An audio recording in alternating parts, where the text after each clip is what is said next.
स्वागत है आपका एक नई क्लास में। देखिए, हम आज चाहेंगे आप लोगों से कि आप लोग अच्छे ढंग से पढ़ें और साथ साथ मैं सोच रहा हूँ, ये हमें लग रहा है कि आज अंतिम क्लास आपकी होगी गति चैप्टर की। इसको ख़त्म करते हैं बेटा। इसमें हम आपसे पहले ही बता देंगे कि इसमें ग्राफ वाला पोर्शन मैंने छोड़ दिया है, क्योंकि ग्राफ थोड़ा जो है, पहले आप ये चीज़ें सीखिए, फिर ग्राफ जो है इससे थोड़ा टफ होता है। ठीक है, तो उसको समझाने के लिए पहले आप इस बेसिक चीज़ों को समझ लीजिए, चीज़ें समझ में आ जाएंगी। ठीक है, ग्राफ जब समझाएंगे तो सारे ग्राफ आपको एक साथ समझा देंगे। ग्राफ विधि से जो गति के समीकरण करवाएंगे, फिलहाल अभी तो आपको गति के समीकरण लिखवा के 2-4 क्वेश्चन करवा देंगे, बस इससे ज़्यादा और कुछ नहीं। ठीक है, चलते हैं गति के समीकरण। अभी सारा खेल किस पे चल रहा था? गति पे। इसलिए गति पे खेल चल रहा था, इसलिए हमने पढ़ लिया दूरी। क्या पढ़ लिया? दूरी। फिर मैंने पढ़ा चाल, फिर पढ़ा समय के बारे में, फिर पढ़ा त्वरण के बारे में। अब आता है इनके संबंध के बारे में, इनके संबंध के बारे में। अब सब संबंध आता है तो संबंध, इनके पूरे संबंध अगर दर्शाया गया तो गति के समीकरण में, गति के कितने समीकरण मैंने बताया था? 3। कौन कौन से पहले समझ लेते हैं। तो देखिए, पहला होता है v बराबर u प्लस at। क्या होता है? u plus at। दूसरा होता है आपका s बराबर ut plus half at square. ठीक है। तीसरा होता है v square equal to u square plus 2as। अब पहले चीजें, अब ये कहेंगे सर v क्या है, u क्या है? v u तो आपने बता दिया था, लेकिन इनमें और जो चीजें हैं उसके बारे में बता दीजिए। तो भैया ये लिख लीजिए, 3 समीकरण हैं, इस पे आपका भी 2-4 क्वेश्चन करवाएंगे। तो लिखेंगे जहां v क्या है? अंतिम वेग। क्या है? अंतिम वेग।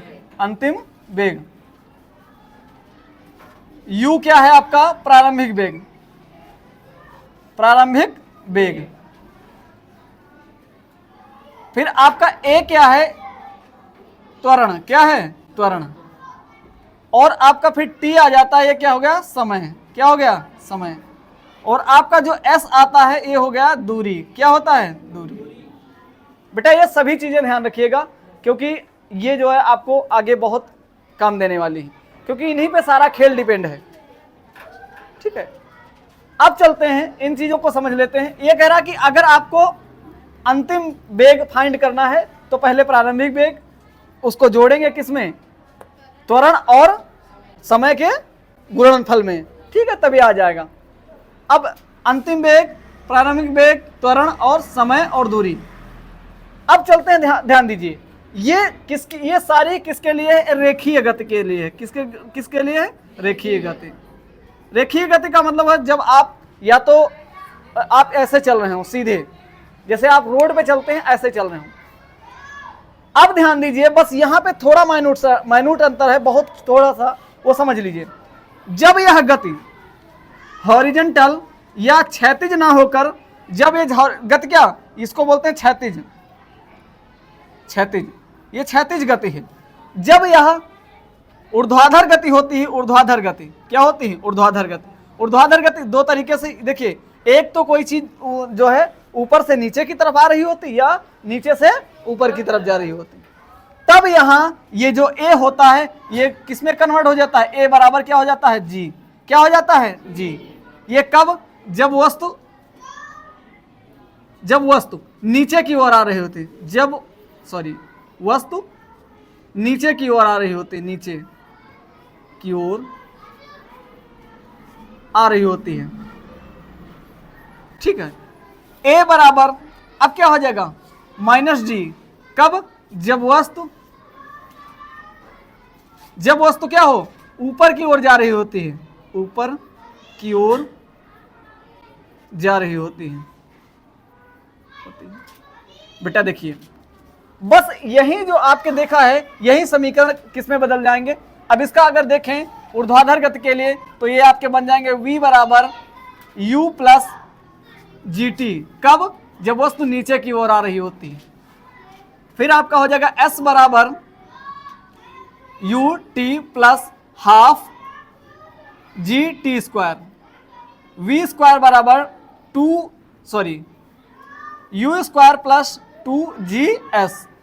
अब वस्तु क्या है, अब अगला देख लेते हैं। जब ये वस्तु क्या है, नीचे की ओर, ठीक है। अब क्या, ऊपर की ओर जब वस्तु क्या होती है, ऊपर की ओर जा रही होती, तो ऊपर की ओर जा रही तो जी किस में बदल जाएगा, -G में। तो जब -G में बदलेंगे तो S ये हो जाएगा V बराबर U माइनस क्या हो जाएगा, GT। क्या हो जाएगा, GT। फिर आपका हो जाएगा S बराबर UT minus 1/2 GT square. V square बराबर U स्क्वायर माइनस 2GS। समझ रहे हैं, एक चीज समझ में आ रही है। कहेंगे सर ये जो A है इसको आपने G में क्यों बदला। बेटा आपको पता है कि न्यूटन ने क्या है, न्यूटन कहते हैं कि न्यूटन की खोपड़ी सेब गिरा, फिर न्यूटन ने देखा कि यार ये नीचे ही क्यों आया, ऊपर क्यों नहीं गया। अब जब इस बात को देखा तो उन्होंने गुरुत्वीय त्वरण की खोज की, तो उन्होंने कहा कोई चीज तो है इस पृथ्वी में जो क्या कर रही है, खींच रही है। उसी को कह दिया गुरुत्वीय त्वरण। इसका मान बेटा होता है आपका 9.8 मीटर प्रति सेकेंड स्क्वायर। कभी कभी इसको 10 मान लिया जाता है। जब 10 मानेगा जब भी, तो आपके एग्जाम उसमें क्वेश्चन में दे देता है कि जी की गणना किस पे आपको करनी है, 10 पे। समझ में आ गया। अब थोड़ा लिखते हैं, लिखते क्या आप आंकिक प्रश्न करवा देते हैं इस पे। मैंने समझा दिया VUAT, ठीक है। ये अब समझते हैं, इसको मैं डस्ट कर दे रहा हूं, आप लोग नोट कर ले जल्दी से, जल्दी नोट कर लीजिए, ठीक है। अच्छा नोट कर लिए थे, ठीक है। चलिए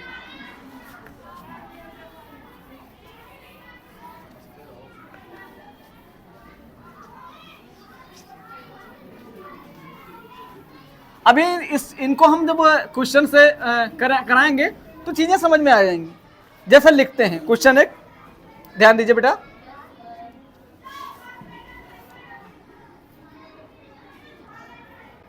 एक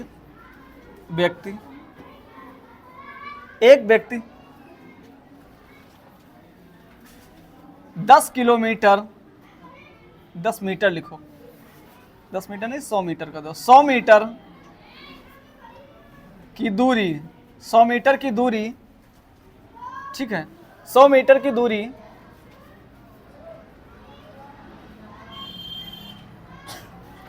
4 सेकेंड में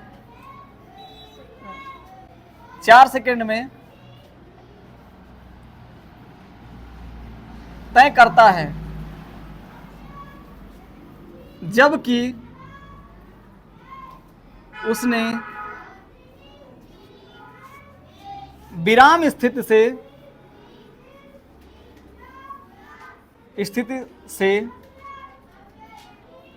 चलना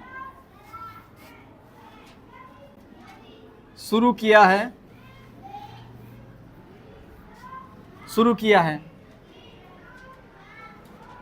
100 मीटर की दूरी 4 सेकेंड में तय करता है, ठीक है।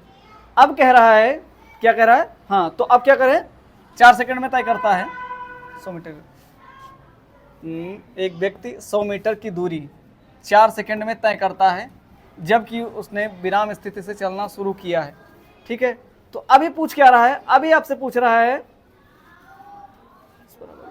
S बराबर UT,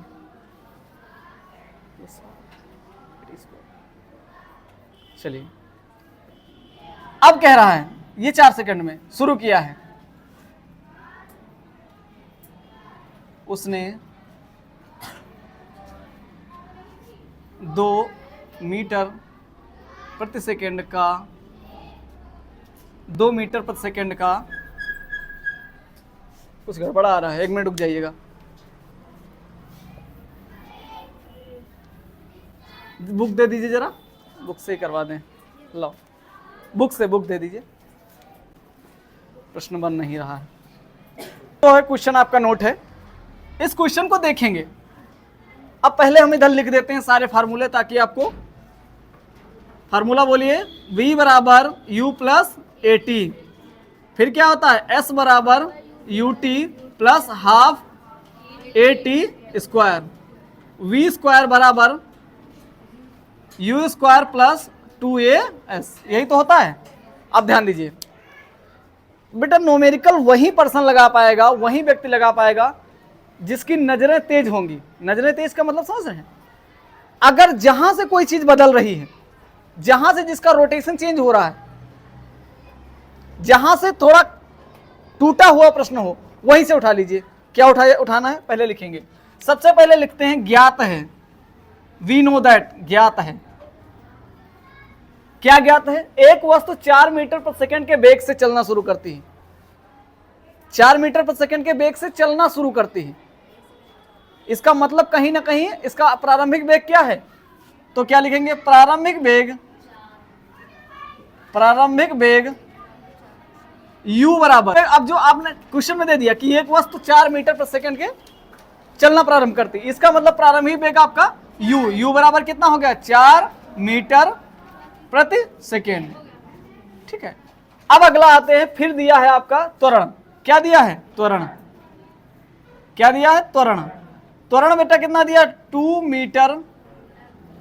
मीटर प्रति सेकेंड का स्क्वायर, यानी कि a बराबर।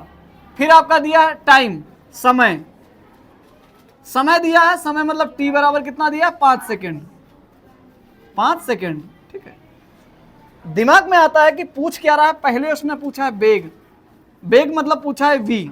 क्या पूछा है? v, क्योंकि u पूछ नहीं सकता क्योंकि u उसने दिया है। अगला पूछ रहा है दूरी। क्या पूछ रहा है? दूरी। दूरी मतलब s। क्या पूछ रहा है? s। अब बेटा दिमाग में आपकी एक चीज आना जानी चाहिए कि हमको चाहिए v, यानी v का मतलब है वेग। क्या चाहिए हमको? वेग चाहिए। तो हमारे पास u है, a है और t है, और हमको ये चाहिए। तो पता लगा ये सब किसमें है? ये किसमें पाए जाएंगे? फर्स्ट में। किसमें पाए जाएंगे? फर्स्ट में। तो हम लिखेंगे गति के प्रथम समीकरण से, प्रथम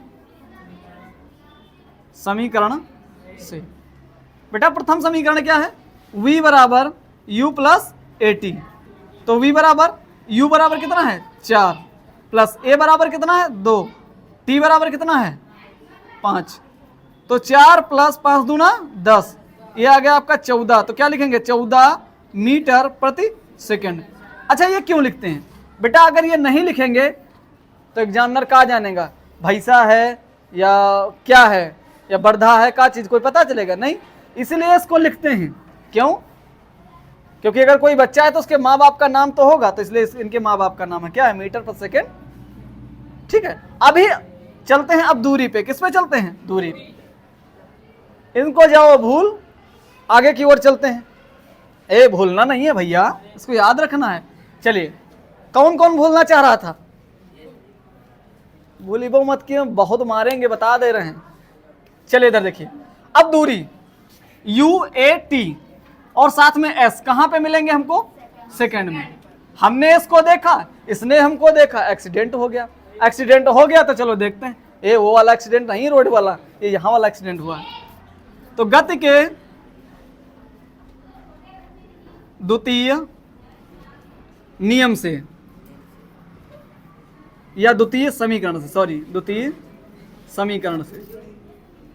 ठीक, द्वितीय समीकरण क्या है? यस बराबर ut plus half at square. बेटा जरा देखिए, एस u कितना है? u कितना है? 4, बोलते रहो। और t कितना है? 5 प्लस 1/2। a कितना है? 2। t कितना है? 5। 4 पंचे 2 से 2 क्रॉस हो गया, तो 5 25। तो बेटा 20 और प्लस 25 कितना हो? 45। अब भैया देखो 45 कहाँ है? अब दिमाग में कोई नाम तो देना पड़ेगा, तो क्या नाम देना पड़ेगा? इसका मात्रक क्या होता है? मीटर। क्या होता है? मीटर। बेटा ध्यान रखिएगा, ये 3 मात्रक आपको गति के चैप्टर में याद ही होने चाहिए। पहला कौन सा है? अगर दूरी का पूछता है मात्रक, तो ये क्या होगा? मीटर। क्या होगा? मीटर। अगर आपका त्वरण का पूछता है तो आपको बताएंगे मीटर प्रति सेकेंड स्क्वायर। फिर आपका आता है वेग, वेग का आता है मीटर प्रति सेकेंड। ठीक है, वेग, या अगर इसको हम क्या कह सकते हैं? वेग अथवा चाल, दोनों का यही होता है। ठीक है, अब दूरी में दूरी हो या विस्थापन हो, क्या रहेगा? मात्रक मीटर ही रहेगा। ठीक है, अब अगला देखते हैं। ये इतना आप नोट कर लीजिए, फिर अगले पे चलते हैं। ठीक है, एक क्वेश्चन और करवाएंगे भी, नोट करते हैं। इस क्वेश्चन को आपने नोट कर लिया होगा। चलते हैं, अब देखते हैं। पहले हमने 3 फिर से लिखना पड़ेगा, डस्ट कर दिए उसको। चलते हैं एक बार फिर से लिख लेते हैं। u plus a t s बराबर u t plus half a t square we square बराबर यू स्क्वायर प्लस 2as। ठीक है, ध्यान दीजिए। हाँ, चलिए बेटा ध्यान दीजिए। अब देखते हैं कि सबसे पहले दिया क्या है, पूछा क्या है उसने? त्वरण। क्या पूछा है? त्वरण। अब चलते हैं, सबसे पहले लिख लेते हैं। तो प्रारंभिक वेग, प्रारंभिक वेग u बराबर कितना दिया है? 6 मीटर प्रति सेकेंड। ठीक है, फिर टाइम यानी समय, समय कितना दिया है? 4 सेकेंड। कितना दिया है? 4 सेकेंड। और अब दूरी उसने कितनी तय की है? दूरी मतलब s बराबर कितना है? 90 मीटर। 90 मीटर। कितने मीटर? 90 मीटर। जब 90 मीटर तय की है, ठीक है, अब इसके बाद चलते हैं। और पूछा क्या है? ए। क्या पूछा है? ए। बेटा दिमाग की बत्ती जली। ठीक है, दिमाग की बत्ती जल जानी चाहिए। अब देखते हैं ये तीनों संबंध कहां पे हैं। भाई इसमें तो है नहीं, क्योंकि इसमें यस हमको नहीं मिल रहा है। इसमें यस मिल रहा है तो इसमें टी नहीं है। ठीक है, तो हमको किसके पास जाने का? 2 समीकरण 2। तो गति के द्वितीय समीकरण से। बेटा राइटिंग थोड़ा संभाल लेना। ठीक है, राइटिंग बड़ा। s बराबर u t plus half a t square. अब s कितना दिया है? 90। रखो, जो जो जहां जहां हो उसको वहीं बिठा दो। u कितना दिया है? 6 मीटर। 6। t कितना दिया है? 4। 1/2। अब त्वरण हमको ज्ञात करना है तो उसको ऐसे रहने दो, गुणे t कितना है? 4। तो 4 का स्क्वायर। तो बेटा 6 चौक 24 प्लस 1/2 a इंटू 16। ये कट 8 आएगा, तो 24 प्लस 8a 90। 90। अब इसको देखो, ध्यान दीजिएगा। जिसका मान हमको नहीं पता होता है उसको रोकना पड़ता है। बाकी जिसको एक जैसे हैं उनको एक तरफ ले जाओ। तो इनको अगर देखें तो 8a बराबर 90 माइनस 24, घटा दो इसको। तो 8a बराबर 64।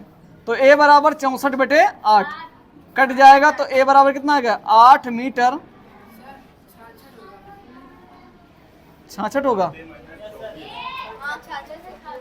कितना होगा? ओ गलत हो गया, सॉरी। 66 कितना होगा? 66। तो a बराबर 66/8। 66/8 सही है ना? ठीक है, गलतियां हो जाती हैं भाई, बड़े बड़े लोगों से छोटी छोटी गलतियां हो जाती हैं। 24। अब देखो, अब 1 गया तो 6, तो यहाँ बचा 7 8। 8 में से 2 जाएगा 6। ठीक है, हम घटाइए लेते हैं, रिस्क का है लें। ठीक है, 2 आया। जरा देखो, यही तो आएगा। हाँ ठीक है, 8.25 मीटर प्रति सेकेंड स्क्वायर। ये आपको त्वरण मिल गया, बस नोट कर लीजिए इसको। हाँ,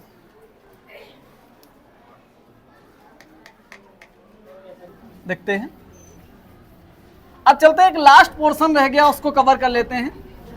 जो आपका एक है, एक वृत्तीय गति। क्या होता है? एक समान वृत्तीय गति। एक समान वृत्तीय गति, इसको कवर कर लेना चाहिए, क्योंकि ये आपका अंतिम पॉइंट है आपके लेसन का। तो क्या लिखना है? एक समान वृत्तीय गति। एक समान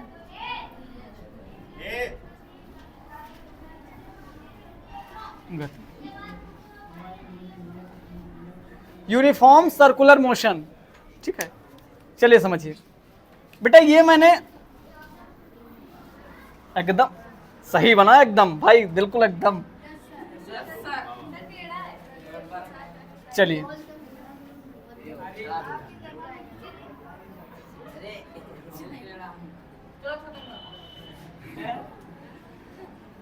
ठीक है, चलिए बेटा, अब इसका मान लेते हैं हम केंद्र। ये क्या है? केंद्र। केंद्र मान लेते हैं O। तो अब इसकी परिभाषा को समझ लीजिए, साथ ही साथ आपको परिभाषा समझ लेना चाहिए। क्या लिखेंगे? जब कोई वस्तु वृत्ताकार मार्ग का अनुसरण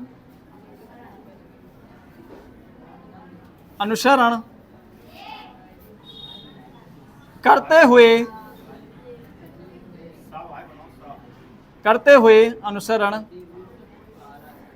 हुए गति करती है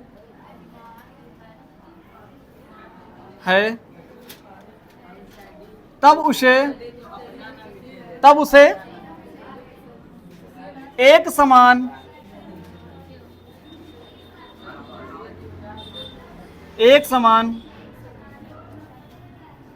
वृत्तीय गति कहते हैं। एक समान वृत्तीय गति कहते हैं। अब ये चीज तो समझ में आ गई। अब इसको काउंट करने के लिए पूछता है कि कैसे काउंट होगा। अच्छा, यहां तो हमने गति लिख दिया, क्या यहां गति हो रही है? अगर मान लेते हैं कोई बाइक चला रहा है, अच्छा कहा क्या जाता है? गति एक अदिश राशि है, तो अदिश राशि में तो दिशा तो होनी नहीं चाहिए, दिशा नहीं होनी चाहिए। अगर मैं इसको ऐसे मान लूं, ऐसे, तो ये क्या है? उत्तर है, ये दक्षिण है, ये क्या है? पूरब है, ये क्या है? पश्चिम। बेटा मान लेते हैं कोई व्यक्ति यहां से बाइक लेकर चलना शुरू करता है। अब यहां से चलेगा तो इसकी दिशा इधर की तरफ है, नहीं है। अब ऐसे चला, फिर दिशा इसकी क्या हो गई? बदल गई। फिर इधर की तरफ आई तो दिशा इसकी बदल गई, फिर इधर की तरफ आए, इसकी दिशा बदल गई। एक बात तो समझ में आ रही है कि इस गति में कहीं ना कहीं क्या है? दिशा का रोल है। और जहां पर दिशा का रोल होता है वो किस राशि में चला जाता है? सदिश राशि। और गति तो अगर देखें, चाल जो देखें, गति तो ठीक है, चाल जो देखें अभी, चाल तो इसमें हो नहीं सकती। तो इसमें अब क्या होगा? वेग। क्यों? क्योंकि वेग क्या है? सदिश राशि है। जब कोई परिमाण के साथ दिशा का ज्ञान होता है तो उसे हम क्या कह देते हैं? सदिश राशि कह देते हैं। क्या कह देते हैं? अब इसमें जो गति कर रहा है तो इस गति को हम कहेंगे वेग। क्या कहेंगे? वेग। तो चलते हैं, लिखते हैं। अब एक फार्मूला इसको प्रूविंग करा देते हैं। माना हम मान लेते हैं इसकी त्रिज्या कितनी है? r। त्रिज्या कितनी है? तो माना वृत्ताकार पथ की त्रिज्या कितनी है? त्रिज्या बराबर कितनी है? r। कैसी है? r। अब भैया बताइए, भाई जब कोई व्यक्ति चलेगा तो इसी पे, ये मान लेते हैं ये चल रहा है, ठीक है। लेकिन दिमाग में आता है, मान लीजिए ऐसे जाता था तो हमको पता था ये 4 किलोमीटर है, या ऐसे गया तब भी हमको पता है 2 किलोमीटर है। लेकिन इसको कैसे? यहां तो केस फंस गया, इसको कैसे निकालेंगे? तो इसके लिए जान लेना आपको जरूर। ले चलते हैं आपको कहां? तारों के शहर में नहीं यार, इधर आओ, कक्षा 8 की मैथ में। पहले कक्षा, अभी कक्षा 9 में पहुंचे, वहां हो सकता है वो चैप्टर ना पढ़ाया गया हो, उससे पहले ही समझ लो। कक्षा 8 में कितने बच्चे जानते हैं परिमाप पढ़ाया गया था और क्षेत्रफल पढ़ाया गया था? क्षेत्रफल और परिमाप दोनों पढ़ाया गया होगा। कितने बच्चे बता सकते हैं कि परिमाप और क्षेत्रफल क्या होता है? कोई एक इंडिविजुअल बताओ, कोई व्यक्ति बताओ।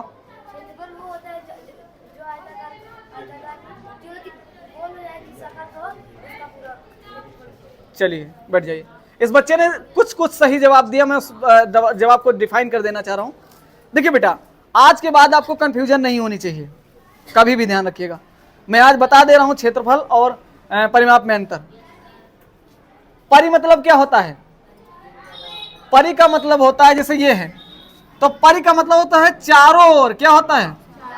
परि बराबर मतलब होता है चारों ओर, चारों ओर, चारों ओर। माप का मतलब होता है नाप लेना, माप का मतलब नाप लें। तो भैया अगर बाहर बाहर हम नापते हैं तब उसको क्या कह देते हैं? परिमाप। क्या कह देते हैं? परिमाप। क्या कह देते हैं? परिमाप। अब आता है क्षेत्रफल। क्षेत्र का मतलब होता है पूरा, ये फल का मतलब जो इसका हम मान प्राप्त होगा उसे ही हम क्या कह देते हैं? क्षेत्रफल। क्या कहते हैं? क्षेत्रफल।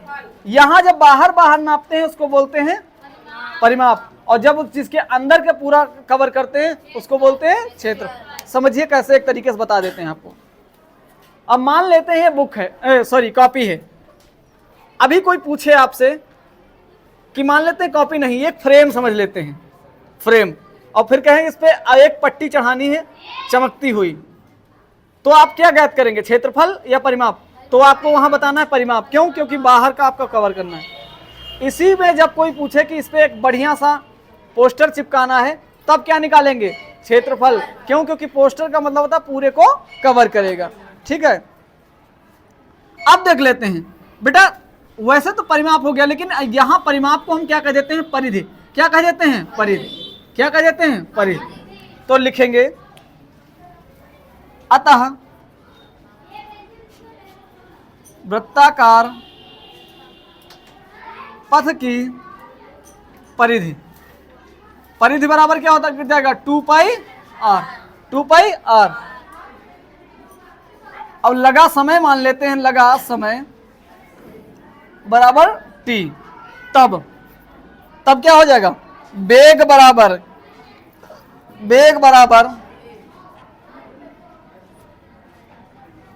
वृत्ताकार पथ की लंबाई बटे समय। बेटा समझिए, अब इसको लिख सकते हैं v बराबर, क्या लिख सकते हैं? v बराबर 2 पाई आर बटे टी। ये हो गया। इसका आपको पता है क्या होता है? मीटर प्रति सेकेंड। ठीक है, आप इसको नोट कर लीजिए। अब बाकी से न्यूमेरिकल हैं एक दो, तो न्यूमेरिकल कोई 2-4 मिनट का समय लेकर आपको हम करवा देंगे। आपका यह लेसन जो है कंप्लीट हुआ। इसमें बस 1-2 न्यूमेरिकल रह गए इस पे। ठीक है, आप लोग घर पे लगाइएगा, नहीं लगेगा तो हम उसके लिए बैठे हैं। ठीक है, एक न्यूमेरिकल है बस, ज़्यादा से ज़्यादा एक न्यूमेरिकल, तो उसको आप, टाइम हो रहा है, ठीक है, मेरी नेक्स्ट क्लास भी है, इसलिए मैं इसको यहीं पे रोकूंगा और आपसे 5 मिनट के लिए अलग से क्लास ले लूंगा, उसमें मिलूंगा और आपको न्यूमेरिकल ही समझा दूंगा। मिलते हैं आपसे नेक्स्ट क्लास में। Thank you class, have a nice day. चलिए बेटा, मैंने थैंक यू बोल दिया, उससे पहले मैंने आपसे कुछ बोलना चाहता था बेटा, क्योंकि ये चीज़ें कठिन नहीं हैं, लेकिन ये बार बार हमारे हौसले होते हैं कि हम इसको कर जाएंगे। तब तक क्वेश्चन एक देखते हैं, वो क्वेश्चन क्या कहता है, जब कठिन लगने लगता है तो हम पीछे हट जाते हैं। ऐसा नहीं करना है। ठीक है, आपको मंजिल जो है बहुत डराएगी। ठीक है, इस पर मोटिवेशन लाइन है, बहुत अच्छी है, इसलिए मैं आपको बता दे रहा हूँ कि मंजिल ने हौसलों से कहा तेरे बस की बात नहीं, हौसलों ने मंजिल की आंखों में आंखें डाल के बोला चल झूठी तेरी इतनी औकात।